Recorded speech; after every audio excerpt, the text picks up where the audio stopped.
Bom, né, tava falando de Congonhas, que é o centro, e aí aconteceu o TAM 3054, que esse foi em 2007. Foi o último acidente que a gente teve no Brasil de aviação comercial. Que é esse no pouso que eu tava Isso, que é esse aí que você estava confundindo. Esse foi impressionante, hein? Esse também foi chocante. Ainda mais porque a gente não pode nunca olhar o acidente só assim como se fosse um ponto só no espaço e vou olhar só isso aqui. Naquela época tinha muita coisa errada no Brasil, cara. De tráfego aéreo, de empresa falindo, a Varig estava falindo. Tinha um movimento muito grande de funcionários entre empresa que faliu, indo para outra empresa, falta de treinamento. O pessoal indo para a China também, de piloto. Tinha muitos, e aí passageiro chegava no aeroporto e era gente, porque as pessoas começaram a voar, porque foi quando as passagens baratearam, lembra? Aí chegava aquela horda de gente para voar e não tinha avião, não tinha, aí o pessoal dormia no aeroporto, quebrava balcão, dormiam no aeroporto, tem aquelas imagens, um monte de passageiro dormindo no aeroporto. Então era um caos aéreo. Um caos que gerava até uma pressão excessiva em cima dos tripulantes para que tivesse um avião onde tinha que ter um avião. Então esse é um dos fatores que contribuíram para esse acidente.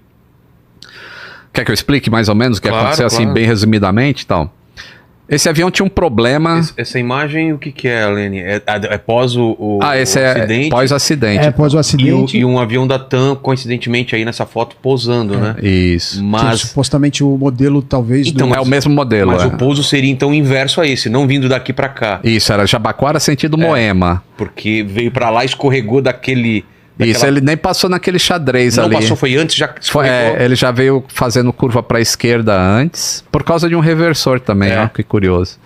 E aí ele cai aí é onde foi feita aquela pracinha. Exato, que tem um memorial e uma pracinha. Ó. Que era o que aí? Era muito... um predinho? Aí tinha um prédio de cargas da própria TAM, que inclusive funcionários da TAM morreram também. Caramba. Né? Então como que foi? Olha lá, aquele prédio da TAM, tá vendo a TAM Express? Tá vendo a cauda do avião ali, ó? Isso foi o quê? Umas 7, 8 horas da noite, talvez? Acho que foi mais ou menos isso, 6h50, alguma coisa assim. Cara, que desesperador. E como que foi então? O avião ia pousar? Esse avião tinha um problema em um dos reversores. O reversor do lado direito, ele estava inoperante. O manual do avião permite... O piloto sabia disso. O piloto sabia disso, é documentado. Tá. E o manual do avião, ele permite que um ou os dois reversores estejam inoperantes. Porque o reversor, ele serve para auxiliar na frenagem do avião. Não é ele que efetivamente para um avião.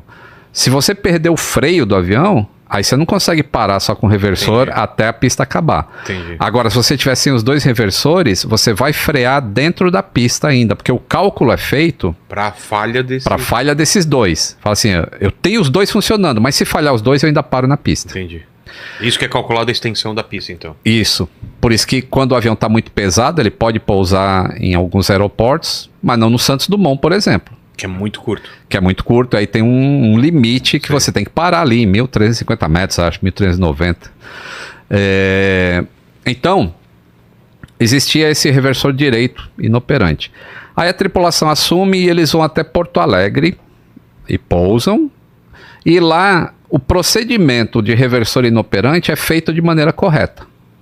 Ou seja, as duas manetes foram colocadas em reversão, mesmo um só funcionando. Tá. E aí, quando você freia só de um lado, o avião tem uma tendência a andar para o outro. Então o piloto controla isso no pedal. Porra. E aí ele contrabalanceia essa força, e lá foi feito dessa maneira. Aí lá em Porto Alegre, esse avião voltou para São Paulo lotado. 186 passageiros, parece. Acho que é isso. Não só confirma, acho que é isso, 186, sendo que ele tinha 185 assentos disponíveis. É alguma coisa assim. E aí, mas tinha uma criança de colo, inclusive. E é isso que aumentou o número. E fora isso, naquela época, o ICMS do combustível em Porto Alegre era mais baixo do que em São Paulo. Tá. Então, era comum que as empresas aéreas abastecessem mais combustível do que o necessário para fazer o voo, para economizar. Claro. Então, ele pousaria com mais combustível em São Paulo e não precisaria colocar muito mais, economizaria. Então, isso se chama na aviação tankering, que é você anda com o tanque ali sem precisar estar carregando combustível. E aí ele abasteceu bastante lá e saiu, decolou com bastante gente. Então era um avião que estava bastante pesado. Se fosse hoje... Quantas pessoas você disse? Eu falei 186. Aqui pela pesquisa deu 157. 157, então era 156 e tinha 157. 157. Tá. 156 pessoas, ele tinha 157. Por causa do bebê. Então ele decola, e quando ele, antes de decolar, já tinha notícia de que o tempo estava muito ruim em Congonhas, em São Paulo. Inclusive, acho que demora um pouco para decolar de lá. Quando eles decolam, tinha aberto Congonhas. Mas quando eles estão subindo, Congonhas fechou de novo.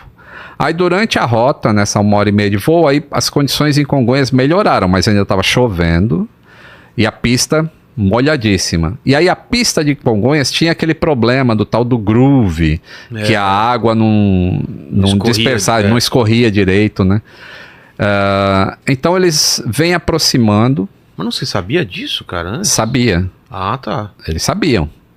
Inclusive, acho que uns 2 dias antes, um avião derrapou lá em Congonhas e tinha vários reportes de piloto, mas a gente tá no caos aéreo, é isso que eu tô falando. Tá. Então existia reportes e mantinha o aeroporto funcionando e blá blá blá. E aí os pilotos falam, né? Eles briefam e falam, eu tô com o reversor direito inoperante. Aí, no relatório final desse acidente, o CENIPA, ele faz que não é muito usual fazer isso, é fazer uma inferência do que será que o piloto estava pensando. Mas eles colocam assim, não... Como é que eles escrevem? Assim, esse fator não é confirmado, não é confirmado, alguma coisa assim, Quando é confirmado, eles falam lá na hora, isso aqui contribuiu, isso aqui não sabemos. Mas, analisando todos os dados, poderia se inferir que era isso. Entendi. Então, na descida, o piloto sabe que Congonhas é uma pista pequena, ele sabe que ele está pesado, ele sabe que a pista está molhada.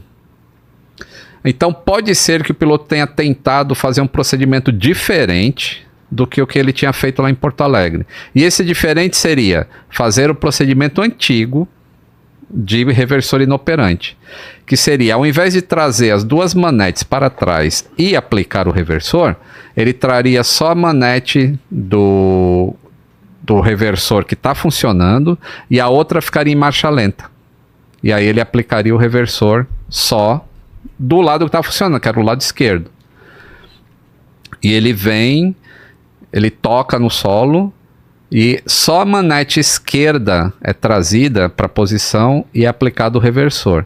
Só que a direita não veio para a posição que ela tinha que vir. Aí o CENIPA fala assim, olha, a gente não tem como afirmar que essa manete não veio para cá.